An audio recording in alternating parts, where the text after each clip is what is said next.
మీ business ఏదైనా మీ ఊర్లో promotion చేయాలంటే అది సుమన్ టీవీతోనే సాధ్యం. ఇప్పుడే సంప్రదించండి.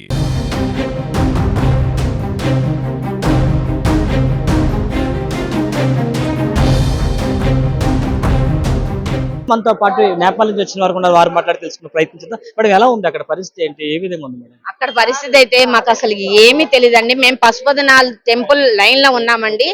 మేమున్న లైన్ లోని వాళ్ళు హోటల్ వాళ్ళు మీరు బయటకు వెళ్ళొద్దండి, అసలు చాలా కష్టంగా ఉన్నది.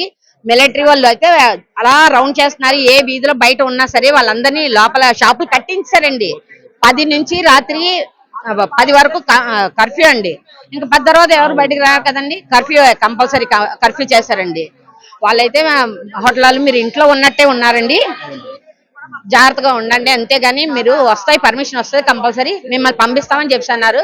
పాపం వాళ్ళకైతే పర్మిషన్ రాక మనం స్పందిస్తే వెంటనే మన వాళ్ళు ప్రాసెస్ అవ్వగానే మనకి పర్మిషన్ రాగానే మనం రాగలిగామండి. ఇక్కడ నుంచి ఎవరు కాంటాక్ట్ చేశారు మేడం మన రాష్ట్రం? అదేనండి రోజా రాణి గారు వాళ్ళ అబ్బాయి మెయిల్ పెట్టాడండి. పిల్లలందరూ మెయిల్ పెడుతున్నారు, ఆ అబ్బాయి మెయిల్ పెట్టి నెంబర్ ఇచ్చాడండి.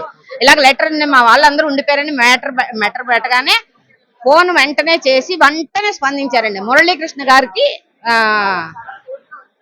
లోకేష్ గారు వాళ్ళ పిఏ గారు తెలుసు అంటే ఫోన్ చేయించారండి. ఫోన్ చేయించి మాట్లాడి ఇంకన్నీ ఏంటేంటి చేయించా ప్రాసెస్ అన్ని చెప్పి చేయించారండి.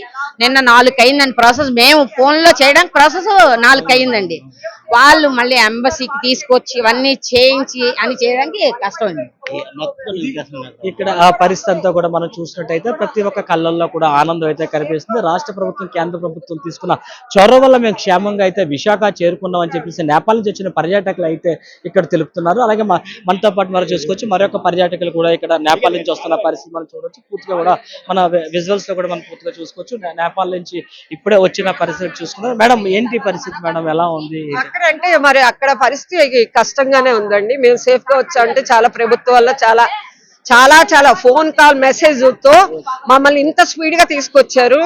చాలా ఇంత ఫ్లైట్ అరేంజ్ చేసి ఫుడ్ ఇచ్చి మాకు చాలా సేఫ్ గా తీసుకొచ్చారండి. అందరూ మనకి అక్కడ మాకు హోటల్ మేనేజర్ కూడా సహకరించారండి. వాళ్ళు మీరు బయటికి వెళ్తే మటుకు చిక్కుకుంటారు, అక్కడ చాలా ప్రమాదంలో ఉన్నారు, మీరు బయటికి వెళ్ళొద్దు అని చెప్పగానే మేము ఫోన్ కాల్ ద్వారా మేము బయటకు వచ్చామండి. థ్యాంక్స్ చెప్తారు మేడం? లోకేష్ గారు, చంద్రబాబు గారు, మరి మోడీ గారు, పవన్ కళ్యాణ్ గారు వీళ్ళందరి సహకారంతో కదండి మనందరం బయటకు వచ్చాం. ఇంత సేఫ్ గా వచ్చామంటే చాలా చాలా హ్యాండ్స్ అప్. అది ఇక్కడ మనం చూసుకోవచ్చు. చాలా క్షేమంగా అయితే మేము చేరుకున్నాం. దాని పూర్తిగా కూడా కేంద్ర ప్రభుత్వం పాటు రాష్ట్ర ప్రభుత్వంతో పాటు ముఖ్యమంత్రి చంద్రబాబు నాయుడుతో పాటు విద్యాశాఖ మంత్రి నారా లోకేష్, ఉప ముఖ్యమంత్రి పవన్ కళ్యాణ్ ప్రతి ఒక్కరు కూడా బాధ్యత తీసుకొని క్షేమంగా మా ఇళ్ళకి చేర్చారు. వాళ్ళకి రుణపడి ఉంటామంటే కూడా ఇక్కడ నేపాల్ నుంచి వచ్చిన పర్యాటకులు తెలుపుతున్న పరిస్థితి ప్రస్తుతం మనకు విశాఖలో కనిపిస్తున్నాయి.